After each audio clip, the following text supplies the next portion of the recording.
భక్తి శ్రద్ధలతో మాత్రం ఇక్కడ విశ్వశాంతి మహాగణపతి ఖైరతాబాద్ సంబంధించినటువంటి విశ్వశాంతి మహాగణపతి నిమజ్జనం అయితే అంగరంగ వైభవంగా జరుగుతుంది. ఇక భక్తులు మాత్రం ఇటు హైదరాబాద్ నుంచే కాకుండా ఇతర రాష్ట్రాల నుంచి కూడా పెద్ద ఎత్తున తరలి వచ్చారు.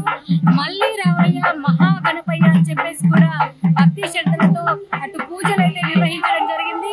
ప్రస్తుతం అయితే చూస్తున్నాం నిమజ్జనానికి అయితే ఇక నిమజ్జనం అవుతున్నటువంటి విజువల్స్ అయితే మనం క్లియర్ గా చూస్తున్నాము. మొత్తంగా చూస్తే మాత్రం ఇక్కడ విశ్వశాంతి మహాగణపతి మరొక కొత్త రూపంలో మాత్రం వచ్చే ఏడాది కూడా మరి భక్తులకైతే దర్శనం ఇవ్వబోతున్నారు. ఇక ఈ రోజు ఈ సమయానికి మాత్రం నిమజ్జనం అయితే ఇక కంప్లీట్ కావడం జరుగుతుంది. మొత్తంగా చూస్తే మాత్రం ఇటు ట్యాంక్ బండ్ పరిసర ప్రాంతాల్లో మాత్రం పెద్ద ఎత్తున గణపతికి మహాగణపతి భక్తులైతే స్వామివారిని దర్శించుకోవడం, ఇక చివరిసారి కూడా తనకి వీడ్కోలు పలకడం అయితే జరుగుతుంది. మొత్తంగా చూస్తే మాత్రం విశ్వశాంతి మహాగణపతి అనేది ఈ సంవత్సరం మొత్తం అంటే వచ్చేటువంటి ఏ రోజులైనా కూడా ప్రపంచమంతా విశ్వశాంతంగా ఉండాలని చెప్పేసి ఎట్లాంటి అవరోధాలు తలెత్తకుండా, అదేవిధంగా ఉన్నటువంటి ఇట్లాంటి కరోనా విపత్తు లాంటివి మళ్ళీ పునరావృతం కాకుండా చూసే విధంగా కూడా విఘ్నేశ్వరుడి ఒక ఆశీస్సులు ఉండాలని చెప్పేసి కూడా కోరుకోవడం జరిగింది.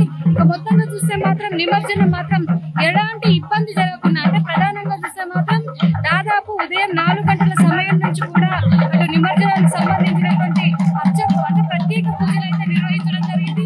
ప్రత్యేక పూజల అనంతరం కూడా ఇక పెద్ద ఎత్తున ర్యాలీగా కూడా అటు టెలిఫోన్ పవర్ నుంచి తల్లి ఫ్లైఓవర్ నుంచి సెక్రటేరియట్ నుంచి కూడా నేరుగా ఇక్కడ ట్రైన్ నెంబర్ 5 అదేవిధంగా బాహుబలి ట్రైన్ దగ్గరికి చేరుకొని ఇక్కడ మరొకసారి కూడా ప్రత్యేక పూజలు అయితే నిర్వహించడం జరిగింది. ఇక పూజల అనంతరం కూడా నిమజ్జనం అయితే జరుగుతున్నటువంటి సిచ్యువేషన్ మనం చూస్తున్నాము.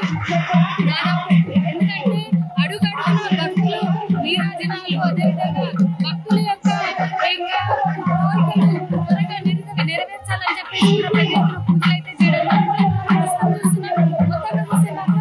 విశ్వశాంతి మహాగణపతి నిమజ్జనం అయితే అంగరంగ వైభవంగా జరుగుతుందని ఇక విశ్వశాంతి మహాగణపతి నిమజ్జనానికి సంబంధించి పెద్ద ఎత్తున అయితే పోలీస్ బందోబస్తు అయితే నిర్వహించడం జరిగింది. అడుగడుగున సీసీ కెమెరాలు ఏర్పాటు చేస్తూ అదేవిధంగా దాదాపు ఒక 1000 మంది పోలీస్ బందోబస్తు అయితే ఇక్కడ నిర్వహించడం జరిగింది.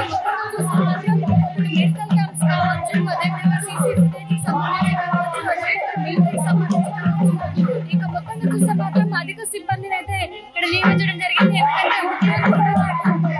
సంబంధించినటువంటి మినిస్టర్స్ కూడా ఉదయం మహాగణపతి ఖైరతాబాద్ ఒక ప్రాంతానికి అయితే రావడం జరిగింది. ఆ సమయంలో మాత్రం ప్రోటోకాల్ పాటిస్తూనే కూడా మరొకసారి గణపతిని దర్శించుకునేటువంటి వారికి మాత్రం సర్వదర్శనం అయితే కనిపించడం జరిగింది. ఇక ఈ రోజు ఈ సమయానికి ఎందుకంటే అటు భక్తులకు కావచ్చు, ఇటు సిబ్బంది కావచ్చు, అదేవిధంగా ప్రధానంగా చూస్తే మాత్రం ఆలయ కమిటీ సభ్యులకు మాత్రం ఎట్లాంటి ఇబ్బందులు తలెత్తకుండా చూసుకొని ఈ నిమజ్జనాన్ని మాత్రం దిగ్విజయంగా పూర్తి చేయడం జరుగుతుంది. మొత్తంగా చూస్తే మాత్రం అన్ని అంటే అది ఖైరతాబాద్ నిమజ్జనానికి అంటే ఖైరతాబాద్ మహాగణపతి నిమజ్జనానికి సంబంధించినటువంటి ఏర్పాట్లలో కావచ్చు, నిర్వహించినటువంటి ఈ యొక్క పనులు కావచ్చు, మొత్తంగా చూస్తే మాత్రం పోలీస్ సిబ్బంది అటు వాలంటీర్స్ కూడా కొంతవరకు అన్ని విషయాల్లో మాత్రం కొంత కేరింగ్ అయితే తీసుకోవడం జరుగుతుంది. ప్రస్తుతం అయితే మనము ఇక్కడ నిమజ్జనం ట్రైన్ వద్ద ఉన్నాము. మొత్తంగా చూస్తే మాత్రం అన్ని డిపార్ట్మెంట్స్ సహకరించినందుకు ప్రత్యేక ధన్యవాదాలు తెలుపుతూ కూడా కమిటీ సభ్యులైతే ప్రతి ఒక్కరికి ఒక ధన్యవాదాలు తెలుపుతూ ఈ యొక్క కార్యక్రమాన్ని దిగ్విజయం చేసినందుకు అని ప్రతి ఒక్కరికి కృతజ్ఞతలు అయితే తెలియజేయడం జరిగింది. మొత్తంగా చూస్తే ఇక్కడ పరిస్థితులు చూస్తే మాత్రం ఇక పరిస్థితుల దృష్ట్యా ఎందుకంటే దాదాపు ఎండ ఉదయం నుంచి కూడా విపరీతంగా కొడుతుంది.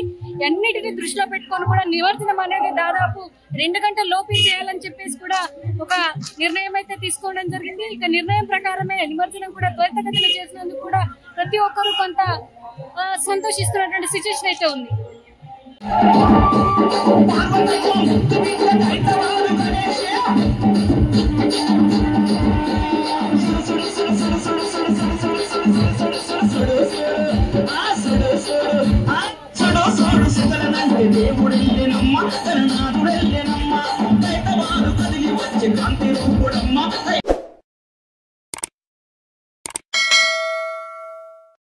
Hi friends, thank you for watching this video. ఈ వీడియో గనుక మీకు నచ్చినట్లయితే దయచేసి లైక్ చేయండి, షేర్ చేయండి. ముఖ్యంగా మా ఛానల్ 24/7 న్యూస్ టీవీని సబ్స్క్రైబ్ చేసుకోండి. ఆ తర్వాత మీ విలువైన అభిప్రాయాల్ని, మార్పులు, చేర్పులు, కావాల్సిన వీడియో ఏమన్నా ఉంటే మన వీడియో కింద కామెంట్ సెక్షన్లో కామెంట్ రూపంలో తెలియజేయండి. నమస్కారం, సాయిదంచిక మాట్లాడుతున్నాను. ప్లీజ్ సబ్స్క్రైబ్, షేర్, లైక్ చేయండి 24/7 టీవీ ఛానల్. హాయ్ నమస్తే, నేను మీ Sonia Akula. Please subscribe to 24/7 news TV. Hi అండి, అందరికీ నమస్తే. నేను Mankota Prasad. Please do subscribe 24/7 news TV. Political, entertainment and infotainment updates కోసం like, share, subscribe 24/7 news TV.